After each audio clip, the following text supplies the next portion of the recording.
Kamu harus memberi mereka makan. Mereka ketakutan dan berkata, yang ada pada kami di sini hanya 5 roti dan 2 ikan. Yesus berkata, bawalah kemari kepadaku.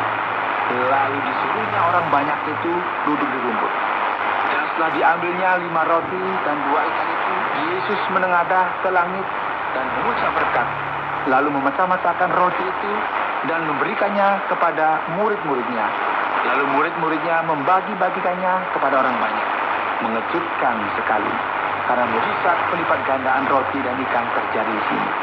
Dan pada akhirnya, saudara, para murid mengumpulkan sisa roti, dan yang tersisa adalah 12 bakul. 5.000 laki-laki telah diberi makan, tidak terhitung wanita dan anak-anak.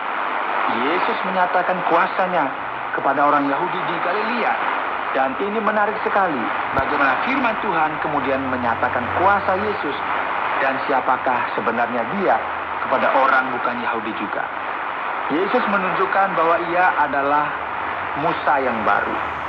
Yesus menunjukkan kepada setiap orang bahwa ia memiliki kuasa untuk melipat gandakan roti sebagai suatu pertanda atas apa yang pernah terjadi dalam perjanjian lama. Para murid pun mendapatkan kesempatan untuk menikmati semua ini dari dekat. Kemudian, Yesus akan memberitahu murid-muridnya supaya mereka naik ke perahu dan menyeberang ke Genesaret. Saudara, Yesus meninggalkan kerumunan orang banyak itu dan menyuruh murid-muridnya untuk menyeberang danau tersebut. Setelah ini, Yesus pergi ke atas bukit untuk berdoa sampai tengah malam. Ia berada di sana sendiri, sementara murid-muridnya sudah jauh dari tepi danau. Tiba-tiba para murid berada dalam bahaya karena angin ribut dan ombak menghantam perahu mereka yang kecil itu. Kini mari kita berhenti sejenak dan mulai merenungkan. Siapakah sebenarnya Yesus itu? Bahkan murid-muridnya pun tidak mengenal dia. Mereka yang hanya melihat dari luar, tidak melihat keselamatan itu. Mereka tidak mengerti siapakah Tuhan mereka. Namun Yesus tahu siapakah murid-muridnya. Ia berurusan dengan mereka dengan hati-hati.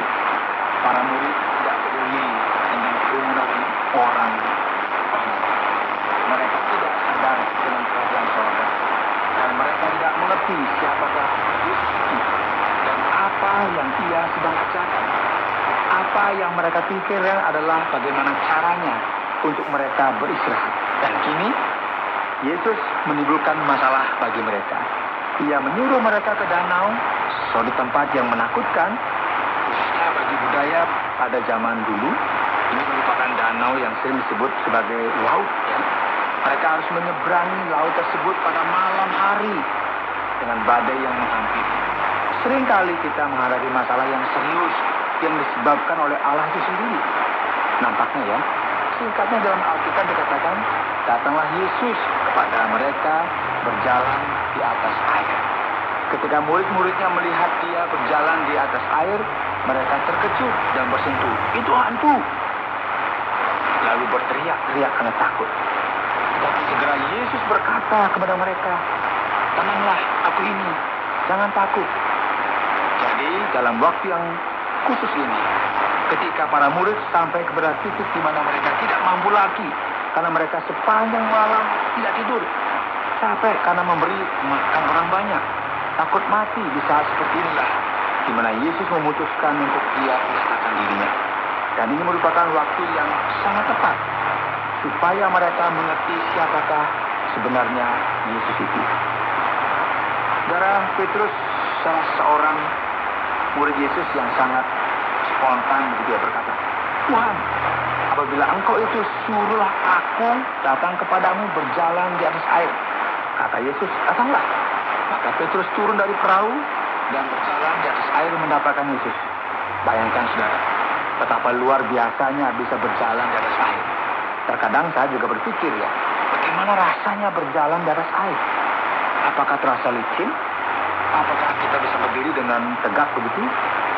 Bagaimana rasanya? Tentu saja ini merupakan suatu pengalaman yang luar biasa. Sehingga Petrus mentaati Yesus dan berjalan. Namun ketika ia mulai merasakan tiupan angin, mulai dingin begitu, ia mulai takut dan mulai tenggelam. Yesus berseru katanya, Tuhan, tolonglah aku.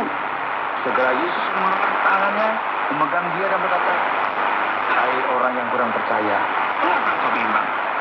Lalu mereka naik ke perahu dan angin pun redalah.